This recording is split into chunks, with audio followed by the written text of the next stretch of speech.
Welcome to Badminton Weekly with me, Jasmine Lim. It has been a treat for the local fans in Kuala Lumpur after watching an epic all-Malaysian encounter at the Perodua Malaysia Masters.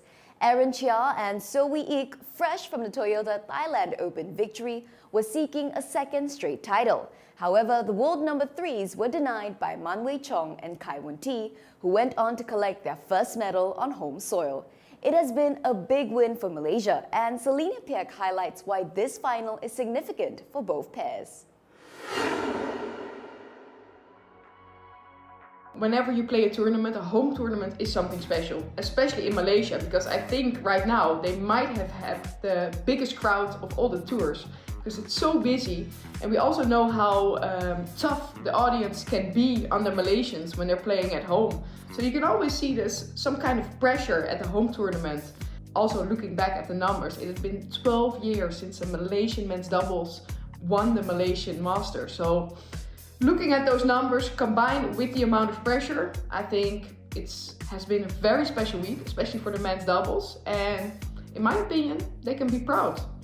It's tough to win a title at home, especially when you are a Malaysian. And looking at the draw, like Aaron and Saw, they had a really tough draw, I think. Especially since they have been playing a lot of matches, so they came in with some fatigue. But on the other hand, they might have been really confident because they won the title. But then looking at their draw, they were playing Wang in the first round, Yang Pohan in the second one, then Kia and Søgaard. They lost to them before as well. So winning those matches, especially in straight games, is quite impressive for me, to say at least. And looking at their opponents, Man and T, I have looked at the results before and have been always doing well in windy circumstances. And winning the Indonesia Masters in January.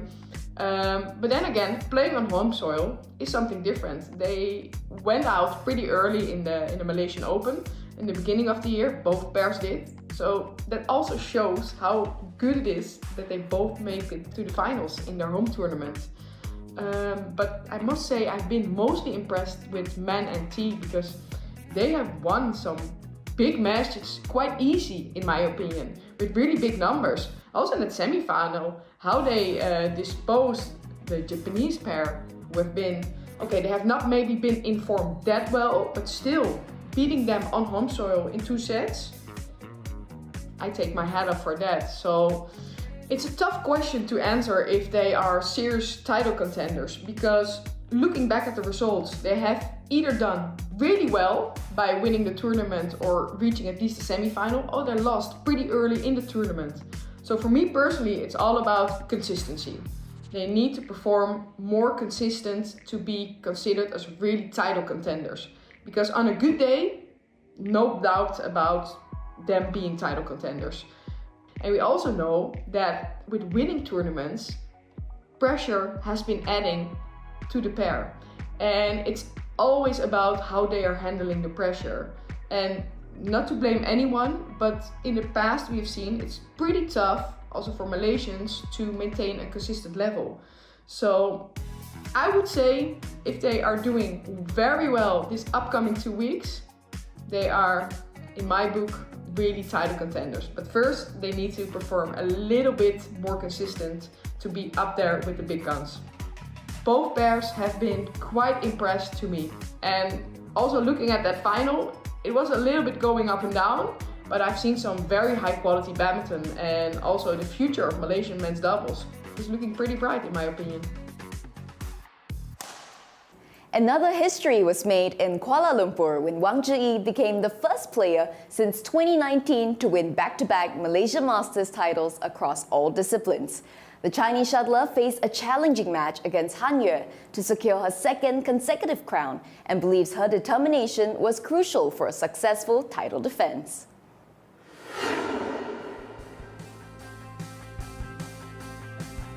其实我觉得对自己来说没有去过多的考虑到卫冕冠军啊，或者是今年的第1冠这样。作为自己来说，很渴望去拿到这个冠军，但是我觉得不会去把结果放在前面，更重要是先去专注做好过程。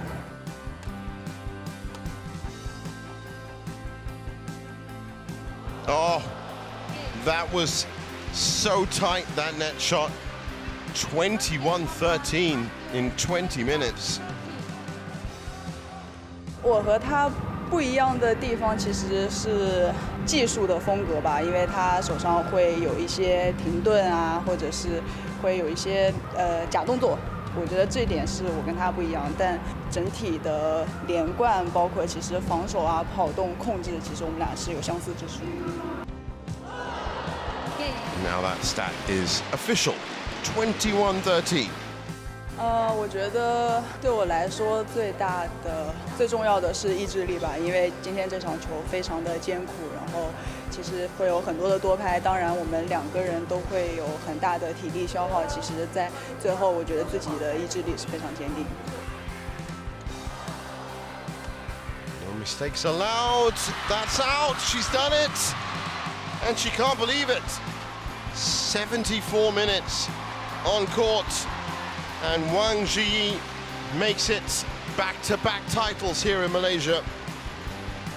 我一直非常喜欢马来西亚这边的气候啊，然后包括这边的美食啊，包括这边比赛的氛围啊，场地的氛围，粉丝观众给到我们的支持，然后我觉得在马来西亚比赛是件很幸福的事情吧。Feng has claimed his first ever title at the Perodua Malaysia Masters, comfortably beating India's Srikanth Kadambi on finals day. The victory marked China's first triumph in men's singles out of the 18 they won at the Super 500 event. And Jeff, though, explains why this achievement could be a breakthrough for the 24-year-old season. Feng's results at this year's Malaysia Masters mark a big moment in 2025 for him. He's been stopped at the semi-finals in 4 of his 7 tournaments this year, and he got the breakthrough in Kuala Lumpur, and I think that shows he's stepping up and really settling into the season well. We know that he's got the skills and ability to consistently beat the top 10 players in the world, and I think this great performance in Malaysia is really important for his belief and confidence that he can win these matches and these tournaments. So for all the Feng fans out there, I think it's a really positive sign that he's starting to really show up and carry himself like he belongs in these big moments. Feng brings very much an attacking style of play to the court, and I think it really pops in Malaysia. He's really aggressive, and when he's early to the net and is able to make his opponent lift the shuttle, this allows him to use his really steep and powerful smashes, and he can just rocket those down into the floor. Sometimes his opponents are literally just stuck still with no time to react whatsoever. And on the Stadium Ataxia Arena courts in Kuala Lumpur, the courts can play quite fast at times, and I think this really favours Feng's attacking play, although I do think that his defence does need some work. Because of how tall he is, he's able to counter-attack really well, easily intercepting the shuttle kind of in the mid-court area, gain the attack at a moment's notice and create a steep angle that can just win the shot almost straight away. I think that when he plays a blend of high-quality net play and he can intercept well and he's using his power and variation in his attacking shots, I think that makes him a really tough matchup whenever he's in Malaysia. He's got really great weapons in attack, he's really agile for such a tall player. I do think that his defence does need some work though. He tends to make some easy errors on kind of defensive shots when he's not really under that much pressure. He can be a little bit less passive, especially on his forehand side of the net, because sometimes he lets the shuttle drop a little bit low, which gives his opponent a bit more time. So I think those can help in terms of his technical and playing style. But from a mindset perspective, compared to Shiuchi, Feng's a bit quieter. He's got more of a reserved personality on court, and some may think that he's a little bit timid on court as well, like he's almost living in Shiuchi's shadow. And when the pressure is on in those big moments, this is what can make the difference between winning and losing, as we saw in the All England semi-finals earlier this year, when Shiuchi played Feng in the semi-final and won 21-19 in the 3rd game. So those little instances, that confidence can be really critical. I think that players really fear Shiuchi when he steps out on the court, but I don't think they have that kind of level of fear when they're playing against Feng. So to close the gap, I think that Li Shifeng needs to project more confidence and carry himself like he's there to win, not just compete.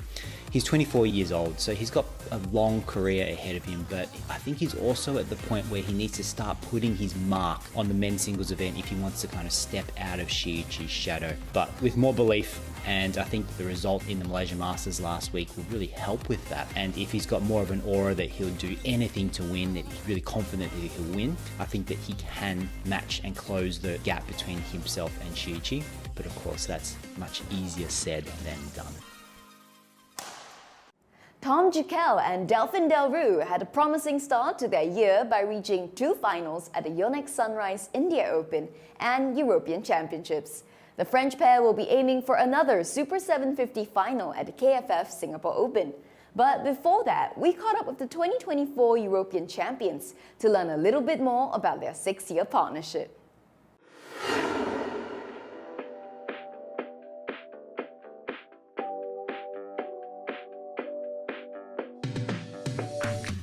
No, actually not. It's not the first time that someone asked me this question, but actually I'm listening all the time. Every morning the same thing is the podcast about football, but that's not in competition. It's every day, all year. More about French football, but also Arsenal. Really, I just like to go and see some matches before my match to feel the atmosphere and the condition. I just put some music and start warm up.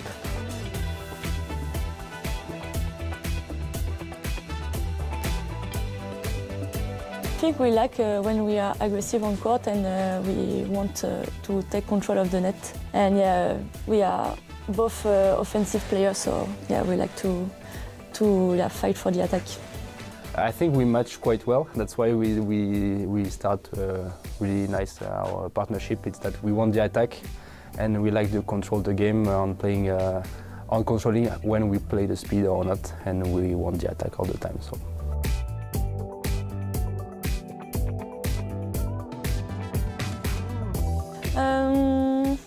I think he's a very fast player, and I think his big strength is his ability to be high and in the midcourt.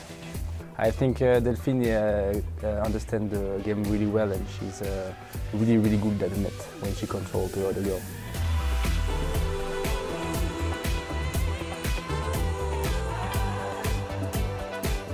For me, the one I think the first is at the Olympics, the last one.